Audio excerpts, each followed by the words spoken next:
जय हिंद। आप सभी अभ्यर्थियों का करियर बुक चैनल पे सुस्वागतम। उम्मीद है आप लोग अच्छे होंगे। तो देखिए, आज के जो प्रैक्टिस सेट में हम लोग जो कुछ थ्योरी तो पोर्शन करने वाले हैं, साथ साथ इसमें कुछ रिमिक्स क्वेश्चन भी करेंगे। करने का मतलब एक तरह से हाइब्रिड मोड में आज का क्लास चलेगा, ठीक ना। और ये प्रैक्टिस सेट आपका चौथा नंबर का प्रैक्टिस सेट है। और इस प्रैक्टिस सेट में जो थ्योरी का सेक्शन होगा, आपका थ्योरी का सेक्शन ये होगा जो हमारा जो पाचन तंत्र है, ठीक ना, पाचन तंत्र है, उसके बारे में हम लोग जानकारी प्राप्त करेंगे। तो आइए समझते हैं इस बात को। अब देखिए, कह रहा है मानव में पाचन, ठीक ना। तो मानव में जो पाचन होता है वो किस प्रकार होता है। देखिए, ये मानव का एक तरह से पाचन तंत्र है आपका। ओके, देखिए इसको तंत्र क्यों बोला गया, एक तरह से ये पाचन का सिस्टम है, ठीक ना। तो पाचन की जो प्रक्रिया होती है, बहुत सारे मिला के पाचन की प्रक्रिया होती है। समझिएगा इस बात को। जिस तरह से आप लैपटॉप खरीदते हैं तो लैपटॉप के साथ साथ कुछ इसकी एसेसरीज रहता है, ठीक ना। डेस्कटॉप खरीदते हैं तो आपका स्क्रीन है, ठीक ना, सीपीयू है, आपका माउस है, कीबोर्ड है। तो ठीक उसी तरह से जो मानव की जो पाचन होती है वो एक तरह से स्टेप बाय स्टेप होती है, ठीक ना। और शुरू कहाँ से होता है ये पाचन तंत्र आपका, ये होता है मुख गुहा। कहने का मतलब ये जो शुरू होता है आपका मुख से शुरू होता है, ठीक ना।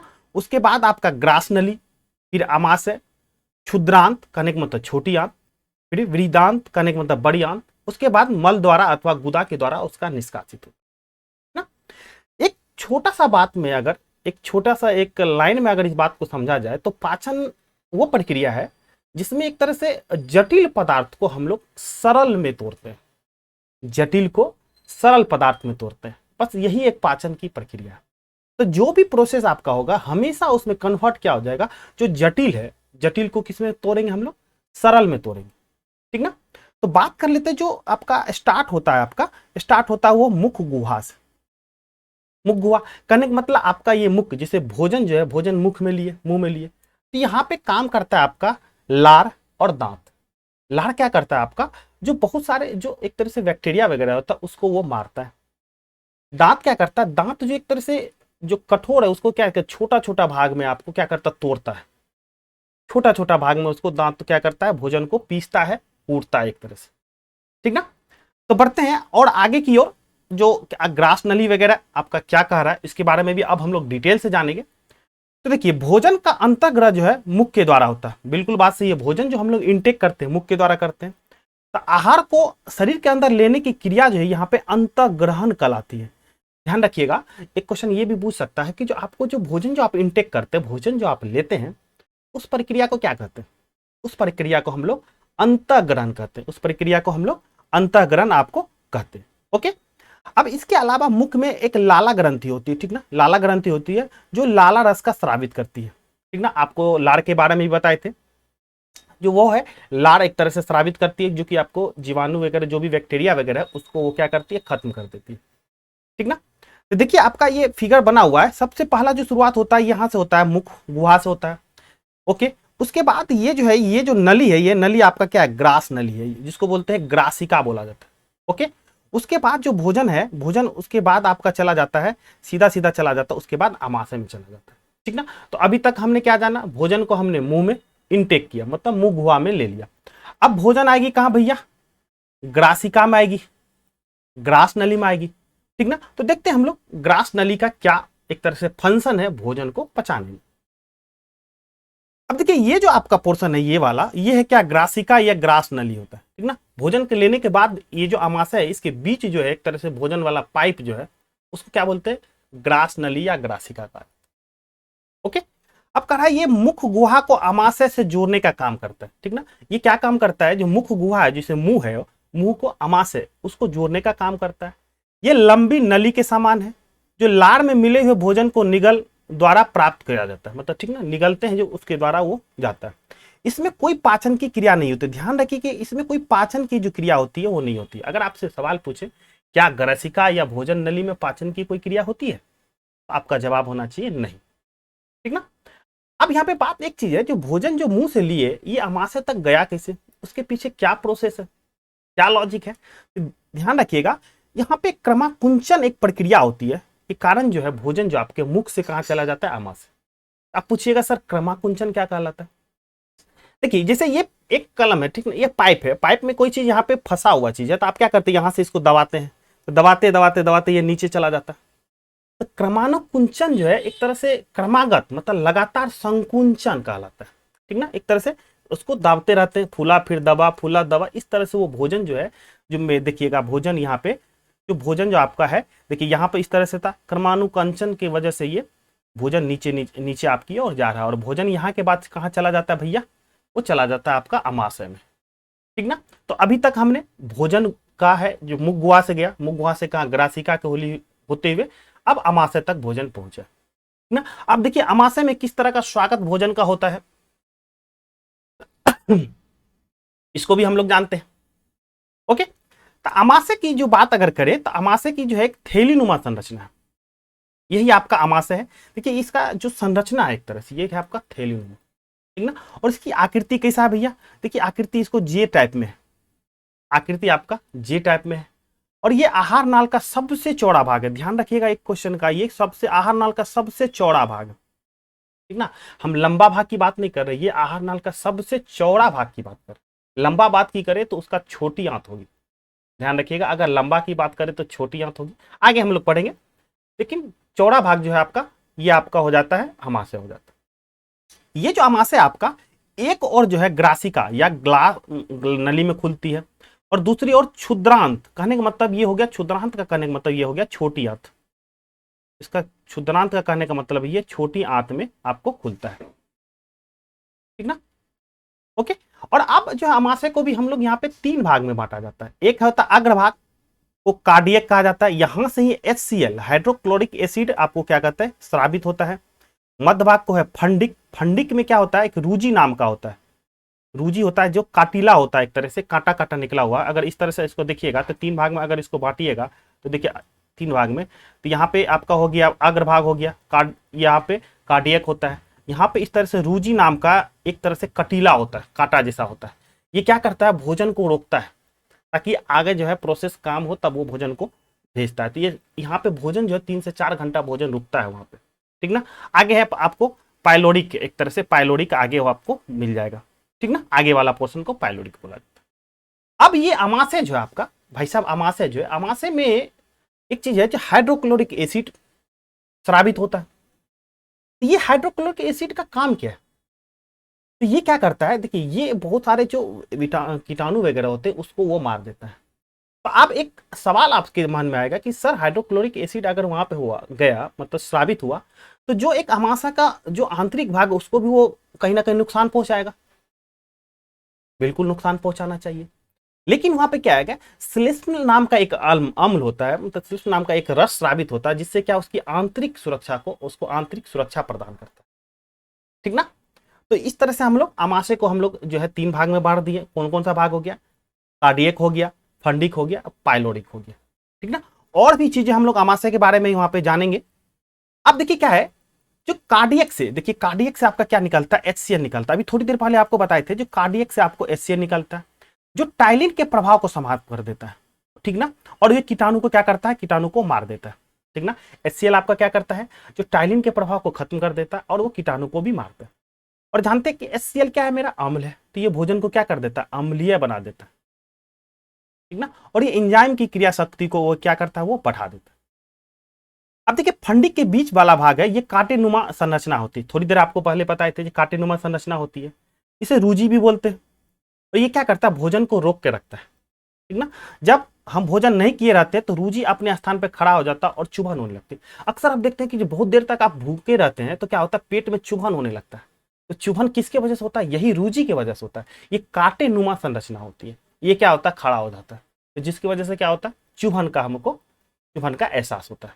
ओके, अब बात कर रहे हैं कि पाइलोरिक में एक जठर ग्रंथि पाया जाता है, जिसमें जठर रस, गैस्ट्रिक जूस होता है, आपको पाया जाता है इसमें। अब ये जठर ग्रंथि काम नहीं करती, उस रोग को गैस्ट्रिक कहते हैं, ठीक ना। ये जठर रूस जो है, मतलब ये जठर रस जो है आपका, ये जब काम नहीं करता एक तरह से, तो उसी आदमी को गैस्ट्रिक की बीमारी होती है, ठीक ना। तो अभी तक हमने अब जो है अमाशय के बारे में भी हम लोग जानकारी ले लिए, ठीक ना। अमाशय में मूलतः जो एक तरह से बात किया जाए तो तीन तरह भाग होता है आपका, तीन भाग के बारे में आप पढ़ लिए भी है। कार्डियक हो गया, फंडिक हो गया, पाइलोरिक हो गया। और इसमें रस कौन सा स्रावित होता है, तो भैया रस जो होता है जठर रस आपको स्रावित होता है, ठीक ना। बढ़ते हैं अगले की क्वेश्चन की ओर। अब जो है क्या, जो देखिए अमाशय से भोजन जो है, अमाशय के भोजन अब चला गया भैया क्षुद्रांत में। अमाशय से भोजन जो आप चला गया क्षुद्रांत में। और क्षुद्रांत का मतलब ये होता है कि आप इसे छोटी आंत से भी समझ सकते हैं। ये आपका हो गया छोटी आंत, ठीक ना, छोटी आंत आपका, इसको समझिए। अब ये जो क्षुद्रांत लगभग जो है 7.5 मीटर लंबी होती है, अत्यधिक कुंडलित नली है। ये आपका देखिए, ये आपका हो गया अमाशय। अमाशय के बाद भोजन जो है यहाँ पे है आपका, ये हो गया क्षुद्रांत, ठीक ना। क्षुद्रांत का नहीं मतलब छोटी आंत। अब भोजन कहाँ गया, पहुंच गया भैया छोटी आंत में। तो इस छोटी आंत में जो है, अब जो भोजन का जो एक तरह से पचाने के लिए जो रस चाहिए, जो एक तरह से जूस चाहिए उसको, वो आपको प्रोवाइड करता है आपको यकृत। यकृत कहने का मतलब लीवर प्रोवाइड करेगा और अग्नाशय से आपको प्रोवाइड करेगा, ठीक ना। जो आपका छोटी आंत में जो भोजन आया, तो भोजन उसको आप पचाने का जो काम करेगा, वो आपको यकृत के द्वारा जो रस निकलता उसके द्वारा, और अग्नाशय से जो एक तरह से स्राव जो मतलब एक तरह से रस जो निकल रहा उसके द्वारा अब क्या होगा, भोजन का पाचन होगा, ठीक ना। अब बात यहाँ पे ये आ गई जो भैया यकृत से मतलब लीवर से क्या निकल रहा है और अग्नाशय से क्या निकल रहा है। देखिएगा, जो लीवर से अगर बात करें तो लीवर जो किसका स्राव करता है, ये पित्त रस का निर्माण करता है। लीवर जो भैया ये करता है पित्त रस का निर्माण, ठीक ना, पित्त रस का ये निर्माण करता है।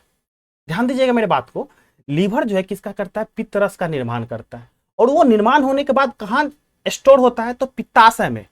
ध्यान रखिएगा, वो निर्माण होने के बाद उसका जो स्टोर होता है, कहने का मतलब जो संग्रह होता है, उसका संग्रह होता है आपका पित्ताशय। इसी को आप ग्लोबुलाइडर बोलते हैं, ग्लोबुलाइडर बोलते हैं इसको, ठीक ना, पित्ताशय को। ओके। और ये जो यकृत है ये बड़ी ग्रंथि है। ध्यान रखिएगा, इसके बारे में एक क्वेश्चन और आता है जी, ये क्या होता है, एक बड़ी ग्रंथि, ये ठीक ना, पित्तरस के बारे में जानते हैं। और ये जो एक तरह से पचाएगा, वो पचाएगा आपको वसा को पचाएगा। तो यकृत आपको लीवर के बारे में आपको बता दे, ये सबसे बड़ी ग्रंथि है। और ये क्या एक तरह से निर्माण करती है, तो पित्तरस का निर्माण करती है। और ये स्टोर किस में करती है, तो पित्ताशय में। पित्ताशय में कोई निर्माण नहीं होता मेरे दोस्त, पित्ताशय में क्या होता है, स्टोर करता है। वो लीवर के द्वारा जो पित्त आपको बना उसको स्टोर करेगा, और जब जरूरत होगा वो आपको क्या करेगा, रिलीज कर देगा, ठीक ना। और ये बचाएगा किसको भैया, ये वसा को पचाएगा। ध्यान रखिएगा, ये कब किसको पचाएगा, वसा को। एक चीज सोचिए, जो बहुत ऐसे मनुष्य है जिसमें क्या कहता है, गोल ब्लैडर को हटा दिया जाता है, उसमें कभी कभी स्टोन हो जाता है, देखे होंगे, तो उसको काट करके हटा दिया जाता है। लेकिन डॉक्टर उसे एक सलाह जरूर देता है, जो भैया आप तेल जो है, तेल घी वगैरह मत खाइएगा, सलाह देता है।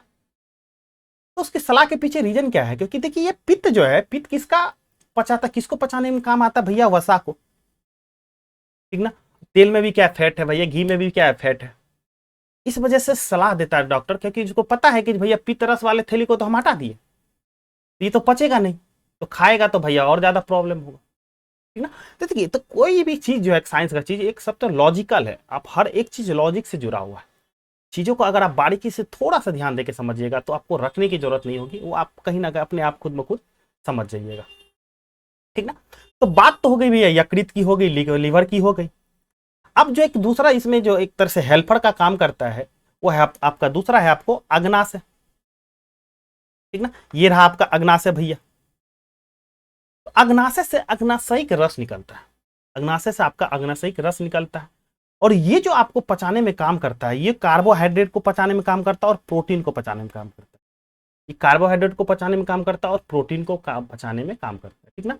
ये कार्बोहाइड्रेट को किस में बदलता है भैया, याद रखिएगा, ये ग्लूकोज में, मतलब सरल शर्करा या तो कहें तो ग्लूकोज में, सरल शर्करा या ग्लूकोज में उसको बदल देता है, ठीक ना। और ये जो प्रोटीन को एमिनो अम्ल में बदलता है, प्रोटीन को ये बदलेगा भैया एमिनो अम्ल में, ठीक ना। तो अभी तक जो हमने सीखा, जो जाना क्षुद्रांत में छोटी आंत, बहुत इंपॉर्टेंट पोर्शन एक तरह से हमारे पाचन तंत्र का। तो ये सबसे पहले तो ये लंबी, एक 7.5 मीटर लंबी भी होती है। इसमें जो एक तरह से एक्स्ट्रा सपोर्ट करता है पचाने में, वो दो चीज करता है आपको, यकृत करेगा और अग्नाशय करेगा, ठीक ना। यकृत जो है आपका, यकृत है सबसे बड़ी ग्रंथि है, ठीक ना। और ये कहाँ, मतलब ये यहाँ से क्या निकलता है भैया, पित्त निकलेगा। और पित्त का स्टोर किस में होगा भैया, पित्ताशय में होगा। ध्यान रखिएगा, क्वेश्चन पूछ देगा जो क्या पित्ताशय में पित्त की मतलब एक तरह से बनता है क्या, नहीं बनेगा भैया यकृत में, लेकिन स्टोर कहाँ होगा, पित्ताशय में, ठीक ना। और ये किसका पाचन करता है, वसा का। गोल ब्लैडर वाला बात तो आपको समझ में आ गया होगा। तो ये किसका पाचन करेगा, तो ये वसा का पाचन, है ना। अब दूसरी बात है अग्नाशय का। तो अग्नाशय से क्या रस निकलता है? अग्नाशयिक रस निकलता है, और ये दो चीज को पचाने का काम करता है भैया, एक कार्बोहाइड्रेट को और एक प्रोटीन को। तो कार्बोहाइड्रेट को किस में बदल देगा? शर्करा, सरल शर्करा या ग्लूकोज में। और प्रोटीन को किस में बदलेगा? ये एमिनो अम्ल में आपको बदल देगा। ठीक ना? तो बढ़ते हैं हम लोग अगला क्वेश्चन की ओर। अगला तो जो टॉपिक है आपका वृद्धांत, कहने का मतलब ये आपका हो गया बड़ी आंत। ठीक ना? ये आपका हो गया बड़ी आंत। ठीक ना? छोटी आंत के बारे में पढ़ लिया हम लोग, ये आपका हो गया बड़ी आंत। ठीक ना?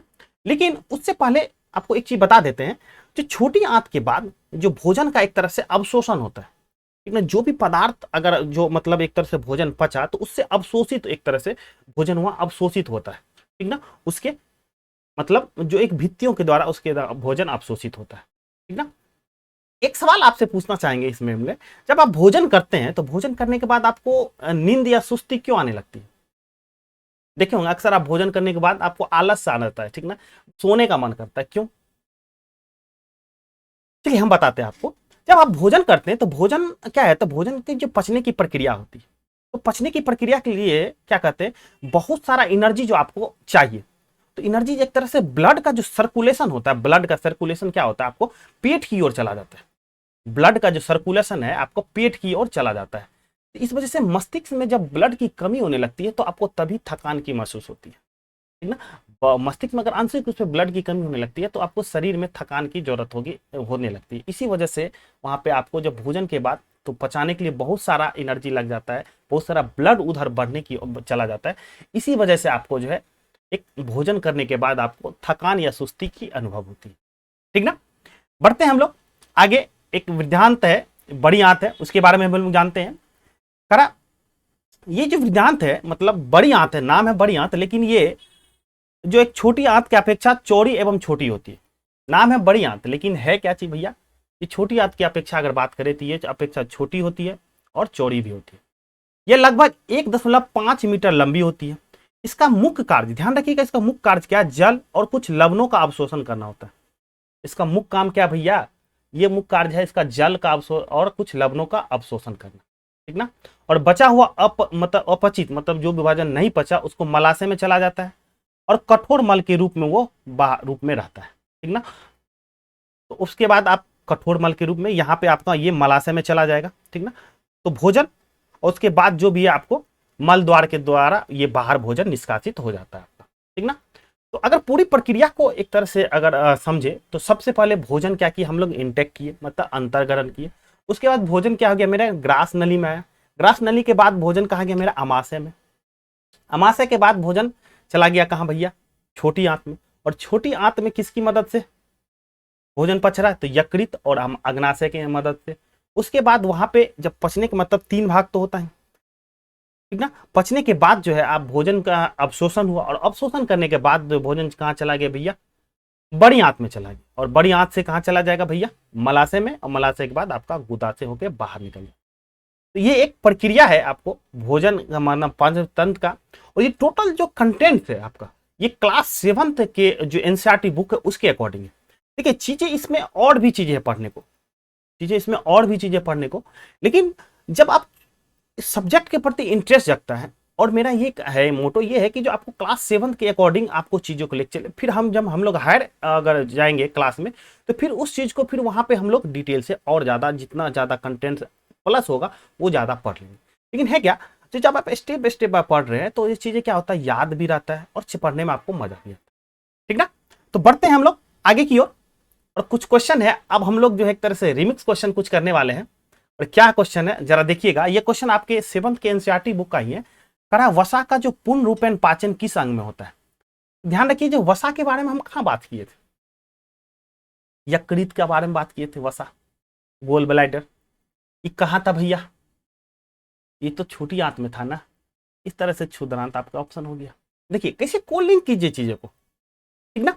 बढ़ते हैं अगला क्वेश्चन की ओर। कहा जल का अवशोषण मुक्त किस अंग द्वारा होता है। तो थोड़ी देर पहले आपको क्या पढ़ाए थे, जल जो है अवशोषण कहाँ होता है भैया, बड़ी आंत में होता है। जल जो है बड़ी आंत में होता है। ठीक ना? इस तरह से आपका ऑप्शन हो गया, चौथा ऑप्शन हो गया वृद्धांत करने का मतलब बड़ी आंत। ठीक ना? बढ़ते हैं आगे की ओर। चूंकि ये देखिए रिमिक्स क्वेश्चन का सेशन चल रहा है तो कुछ बायोलॉजी का अभी जो पढ़ा है वो क्वेश्चन करा है। अब कुछ क्वेश्चन जो हम लोग फिजिक्स के का भी करेंगे, ताकि एक थ्योरी तो है ही, साथ साथ में कुछ कॉन्सेप्ट का भी मजा लीजिए आप, ताकि एक मतलब एक तरह से बैलेंस आपका बना रहे, है ना। अब कह रहा है, अगर गर्म कॉफी के प्याले में को कमरे के धातु को मेज पर रखा जाए, ठीक ना, एक प्याला है उसमें क्या है, गर्म कॉफी है, तो निम्नलिखित तरीके से उसकी उष्मा नष्ट होगी। उष्मा जो उसकी नष्ट होगी, समझिएगा इस बात को, जिस तरह से अगर मान लीजिए ये समझिए प्याला तो कह रहा है, लेकिन मान लीजिए ये कप है, ठीक ना, ये कप आपका है, कप में क्या भैया, कॉफी है, ठीक ना। तो कॉफी जो है आपका, ये इस तरह से अपना उष्मा नष्ट करेगी, ये इसके बारे में बताना है। तो ध्यान रखिए कि ये जो उष्मा नष्ट करेगी, उसमें जो भी आपका चालन है, ठीक ना, संवहन, विकिरण और वाष्पन, ये चारों विधि के द्वारा ये उसको उष्मा नष्ट करेगी। देखिए, अगर चालन की बात करें तो आप उसका जो एक तरह से किसी भी मेटल में होगा, कप में होगा, तो कप के बाहर वाला पोर्शन से जब हीट बाहर निकलेगा तो उसके चालन होगा, ठीक ना। संवहन मतलब इसके अंदर ही, जो अंदर मतलब उसका मॉलिक्यूल्स चलेगा, मतलब जो ये कॉफी है तो कॉफी के अंदर ही अंदर जो इसका मूवमेंट होगा, किसकी वजह से होगा भैया, संवहन के होता है। विकिरण मतलब रेडिएशन के वजह से वो कुछ ना कुछ अपना हीट रिलीज करेगा। और वाष्पन मतलब यहाँ पर तो वाष्प बन के तो बाहर निकलेगा है, ठीक ना, ये वाष्प बन के बाहर निकलेगा है। इस तरह से इसकी जो प्रक्रिया आपका चालन, संवहन, विकिरण और वाष्पन, सारे विधि से उसका उष्मा का क्या होगा, एक तरह से क्षय होगा, कमी होगा, है ना। बढ़ते हैं अगला क्वेश्चन की ओर। अब कह रहा है एक प्याले में चाय, क्या बात है, चाय और कॉफी एकदम बिल्कुल लगातार धाए धाए दिया जा रहा है। कह रहा है एक प्याले में चाय है जो आपका है भैया 90 डिग्री पे से 80 डिग्री सेंटीग्रेड तक ठीक 1 मिनट में ठंडी होती है। ध्यान रखिएगा, 90 से, ध्यान रखिए 90 से क्या हो रहा है, 90 से कितना हो जा रहा है भैया, 80 में कन्वर्ट हो जा रहा है, कितना देर में, तो भैया 1 मिनट में हो रहा है। अब बात कर रहा है तो 70 से 60 में कितना समय लगेगा, ये आपको बताना है। तो क्या इसमें भी 1 मिनट लगेगा क्या, ठीक ना। अब बताना आपको क्या समय लगेगा। ध्यान दीजिएगा, बहुत मजादार क्वेश्चन है, आप डेली लाइफ में ये भी चीज आप करते हैं, ठीक ना। आप क्या करते हैं, जो कभी कभी आपको एक चीज देखे होंगे, जो दूध को, जब दूध आपकी मम्मी या आप अपने खुद से दूध जब लेते हैं ग्लास में गर्म दूध, तो शुरू में आप क्या देखते हैं, शुरू में आपका क्या है, तो बहुत ज्यादा गर्म रहता है। उसको पानी में क्या करते हैं, पानी में डाल दिए उसको, मतलब छोटा सा एक सस्पेन में पानी लेते हैं, उसके पानी के अंदर उसमें रख देते हैं। तो थोड़ी देर पहले जो होगा, थोड़ी मतलब थोड़ी देर तक शुरू में क्या होगा, बहुत जल्दी क्या होगा, ठंडा होगा। लेकिन बाद में क्या होगा, बाद वाला जो पानी है वो भी क्या होता है, गर्म हो जाता है। तो अब जो है पानी, ये जो है, जो उसका ठंडा होने की जो दर है, दर क्या होता है, घट जाता है, थोड़ा लेट से होता है। तो क्यों, क्योंकि ये जो दर आपका है, जो इसके किसके वजह से होता है, पानी का ठंडापन, वो होता है डिफरेंस की वजह से। जिस तरह से यहाँ पे 90 डिग्री पे है, तो बाहर का एटमोस्फेयर क्या है भैया, एटमोस्फेयर टेम्परेचर क्या, मान लीजिए 30 डिग्री है, 30 डिग्री पे है, तो इसका जो फासला है भैया, फासला कितना है, 60 डिग्री का, बहुत ज्यादा फासला है। फासला जब ज्यादा है तो जल्दी ठंडा होगा, मतलब एकदम से दर जो होगा उसका हाई होगा ठंडा होने। लेकिन यहाँ पे ये बाहर का तो टेम्परेचर 30 डिग्री का 30 डिग्री है, क्योंकि बाहर की टेम्परेचर कैपेसिटी तो अनंत है, 30 ही है। अब इसका फासला क्या है भैया, 40 है। तो फासला जब कम होता है, मतलब अंतर कम होता है, तो उसका जो एक तरह से ठंडा होने की जो दर होता है वो कम होता है, ठीक ना, मतलब वो लेट से ठंडा होगा। इस वजह से जो समय लगेगा वो हमेशा याद रखिएगा, जो 1 मिनट से आपको अधिक लग सकता है, 1 मिनट से अधिक हमेशा लगेगा। और भी अगर कम जाइएगा, मान लीजिए 40 से 50 के बीच का, मतलब 50 से 40 के बीच कीजिएगा, तो और आपको ज्यादा समय उसमें लग सकता है, ठीक ना। तो बढ़ते हैं अगला क्वेश्चन की ओर। अब कहा किसी द्रव की वापन, मतलब वाष्पन दर के बारे में बात कर रहा है, जो वाष्पन दर किस पे निर्भर करती है, वाष्पन, देखिए, तो द्रव के तापमान पर निर्भर करती है। देखिए ये बात तो बिल्कुल सही है, जो ये द्रव के तापमान पर निर्भर करती है, जो कितना आपका उसका तापमान है, साथ में चारों ओर वायु के तापमान पे, एटमोस्फेयर पे। अभी तक जो भी चीज देख रहे, देखिए एटमोस्फेयर का इंपॉर्टेंट रोल है, इस पे भी डिपेंड करती है। अब कह रहा है द्रव की सतह के क्षेत्रफल पर निर्भर करती है, बिल्कुल बात सही है, द्रव के क्षेत्रफल पर निर्भर करती है। पूछिएगा एक बात, आप सिंपल से एक एग्जाम्पल ले लेते हैं। आप क्या करते हैं, ग्लास में क्या की गर्म दूध लिए, उसी ग्लास के दूध को आप क्या कटोरा में, आप क्या करते हैं, कटोरा में डाल देते हैं, ठीक ना, या थाली में आप डाल देते हैं। तो क्या होता है, वो थाली में जब डालने के बाद क्या होता है, आपका दूध जो होता है जल्दी ठंडा हो जाता है। अक्सर जब आप मतलब दूध वगैरह मम्मी गर्म दूध देती होगी, तो जब ठंडा नहीं होता होगा, तो पानी का तो एक माध्यम है, दूसरा माध्यम क्या है भैया, उसको कटोरा। तो कटोरा क्या होता है, उसका सरफेस एरिया क्या होता है, बाहर का सतह जो होता है, सतह क्षेत्रफल क्या होता है, ज्यादा होता है। तो जब ज्यादा जैसे होता है, तो वहां पे क्या होगा, वाष्पन की दर क्या हो जाती है, ज्यादा हो जाती है, तो वो जल्दी ठंडा हो जाता है ना। तो इस तरह से ऑप्शन आपका हो जाएगा उपरोक्त में से सभी पर निर्भर करता है। ओके, तो ये टोटल जो साइंस है, मैं बार बार इस बात को जोर जरूर दे रहा हूं कि जो साइंस जो है आपका आसपास की जो घटना घट रही है, अगर इसे आप गौर से देखिए तो साइंस की एक एक चीज को आप समझ सकते हैं, और बहुत ही आसानी से, और कभी नहीं भूलने वाला चीज है। ये सब क्वेश्चन कभी आपसे गलत नहीं होगा जब आप इस चीज को पकड़िएगा। आप अपने दैनिक जीवन में जो भी काम करते हो उसमें साइंस को थोड़ा सा ढूंढिएगा, क्योंकि साइंस का मतलब ये तो सवाल, साइंस का सिंपल सा मतलब है सवाल। सवाल कीजिए, उसका जवाब ढूंढिए, साइंस एकदम बिल्कुल आपके हमेशा आपके जहन में होगी। ठीक ना। बढ़ते हैं अगला क्वेश्चन की ओर। कह रहा है मिट्टी के बने घड़े में भरा जल ठंडा हो जाता है। आप गर्मी के सीजन में, जिस तरह से अभी गर्मी है, गर्मी के सीजन में आप क्या मिट्टी के घड़ा का उपयोग करते हैं जल को ठंडा रखने के लिए। उसके पीछे रीजन क्या है समझिएगा। जो जल मतलब घड़े के छिद्रों से बाहर जल जो है बाहर आ जाता है, और वो क्या हो जाता है वहां से वाष्पित हो जाता है। इसी वजह से जो जल का जो है मतलब जल जो है वहां पे घड़ा का जल आपको ठंडा रहता है। ठीक ना। बढ़ते हैं अगले क्वेश्चन की ओर। अब कह रहा है ग्रीष्म ऋतु में बिजली के पंखे के नीचे बैठने पर हमें सुख प्राप्त होता है। कहने का मतलब जैसे अभी गर्मी है, पंखा जिस तरह से ऊपर में फैन चल रहा है, हम नीचे बैठना क्या होता है सुखद लगता है, अरे रिलैक्स लग रहे। ऐसा कारण क्या है? देखिए इसका कारण हमें ठंडी हवा प्रदान करती है, ऐसा कोई बात नहीं है। ठीक ना। हम एसी के पास बैठे नहीं है, पंखा की बात कर रहे हैं। हमारे चारों ओर हवा में गति लाकर शरीर के पसीने को वाष्पन में वृद्धि कर देता है। देखिए ये बात बिल्कुल सही है, हमारे चारों ओर जो है हवा में गति लाकर शरीर के पसीनों को वाष्पन में वृद्धि कर देता है। ठीक ना। इसका फिर से एग्जाम्पल हम दूध वाला लेंगे। जिस तरह से एक तरह से देखिएगा, क्या जब दूध है, दूध गर्म दूध है, तो आपको क्या करते हैं उसको इस तरह से अगर आप उसको रोटेट भी करते हैं तो रोटेट करते हैं, तो रोटेट करने के बाद भी वो क्या होता है आपको ठंडा हो जाता है। क्यों? क्योंकि उसमें क्या करते हैं एक तरह से गति ला दी है, ताकि उसकी जो वाष्पन जो दर है, जो वाष्पन दर वो क्या होता है बढ़ जाता है। क्यों? क्योंकि नीचे वाला जो सरफेस था, नीचे वाला जो नीचे में जो आपका था दूध था, वो क्या आ जाता है ऊपर आ जाता है। इस वजह से उसका जो वाष्पन दर है, वाष्पन दर बढ़ जाता है। ठीक उसी तरह से क्या होता है जब फैन चलाते हैं तो आसपास की जो एयर है, एयर को क्या करते हैं हाईली सर्कुलेट करते हैं। इस वजह से क्या होता है उसका वाष्पन जो दर होता है, वो वाष्पन दर मेरा पसीना का सूखने का वो क्या होता है वृद्धि कर देता है। इस वजह से हमको क्या लगता है आराम लगता है, पसीना सूखा मतलब आराम हो गया। इस तरह से आपको ऑप्शन आपका बी हो जाएगा। ठीक ना। बढ़ते हैं अगला क्वेश्चन की ओर। पूरा एकदम बिल्कुल सीजनेबल क्वेश्चन है, एकदम जो अभी गर्मी का मौसम है और बिल्कुल गर्मी के एक तरह से पसीना की बात कर रहे हैं, पंखा की बात कर रहे हैं, घड़ा की बात कर रहे हैं। ठीक ना। तो कोई नहीं, इस चीज का आप मजा लीजिए। जो हमें अधिकतम पसीना तब आता है जब वायु का, आपको अधिकतम जो पसीना आ रहा है ये कब आता है, किस सिचुएशन में आता है, ये आपको बताना। ठीक ना। कहा तापमान अधिक हो और वायु सूक्ष्म हो। तापमान अधिक हो वायु सूक्ष्म, सूक्ष्म मतलब हो गया एक तरह से ड्राई। ठीक ना। वो एक तरह से पूरी आंधी जो चलती है एकदम सूक्ष्म हवा वाली, उसके बारे में बात कर रहा है। तापमान अधिक हो और वो ठीक ना ड्राई हो, ठीक ना, आर्द्र हो। कहने का आई का मतलब आर्द्र, आर्द्र कहने का मतलब है जो उसमें पानी का अंश हो। ठीक ना, ये आर्द्र है भैया। ठीक ना, थोड़ा सा मिसप्रिंट हो गया, ये आर्द्र हो। और कह रहा तापमान कम हो, तापमान कम हो, देखिए तापमान कम वाला तो दोनों बात में से नहीं हो सकता। कह रहा अधिकतम पसीना की बात कर रहा है। ठीक ना। यहाँ पे एक चीज और आपको समझाएंगे, एक चीज और एडिशनल नॉलेज आपको देंगे, थोड़ा इस चीज का मजा लीजिएगा। कह रहा तापमान अधिक हो और वो क्या है सूक्ष्म, सूक्ष्म मतलब क्या हो गया ड्राई। और कह रहा तापमान अधिक हो और आर्द्र, आर्द्र करने का मतलब उसमें पानी की मात्रा हो, आर्द्रता हो, आर्द्र करने का मतलब आर्द्रता, आर्द्रता का मतलब हो गया पानी की मात्रा। देखिए जब पसीना आपको आएगा हमेशा देखिएगा तो एटमॉस्फेयर में उमस जब होगा, उमस अक्सर देख रहे हो कि जब उमस होगा तो उमस में आपको पसीना बहुत ज्यादा आता है। क्यों?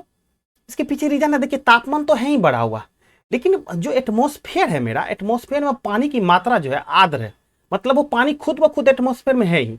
तो हमारे शरीर का जो पसीना है, पसीना कहीं क्या होगा वो सोखेगा ही नहीं, क्योंकि पानी तो उसके पास खुद है ही। इस वजह से क्या होता है हमारा पसीना हमको बहुत ज्यादा आता है, क्योंकि सोखता नहीं है। तो पानी का ये पसीना का जो महसूस करते हैं, महसूस ज्यादा करते हैं। इसको इस तरह से भी समझिए कि जो बरसात के मौसम में अक्सर देखते होंगे जो कपड़ा बहुत देर से सूखता है। ये क्वेश्चन अक्सर पूछता भी है, क्यों ऐसा है?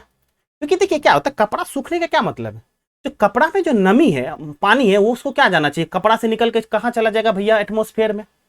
अब एटमॉस्फेयर में खुद नमी है, बारिश के समय में तो नमी हर जगह एटमॉस्फेयर में, वो तो खुद उसमें नमी है, तो वो क्या करता है भैया मेरे पास तो पानी खुद है, हम नहीं लेंगे, क्योंकि उसकी कैपेसिटी नहीं है जो उस कपड़े से पानी लेने की, जब पानी लेने की नहीं है तो क्या होता है इस वजह से बरसात में जो है आपको क्या बहुत देरी से कपड़ा सूखता है।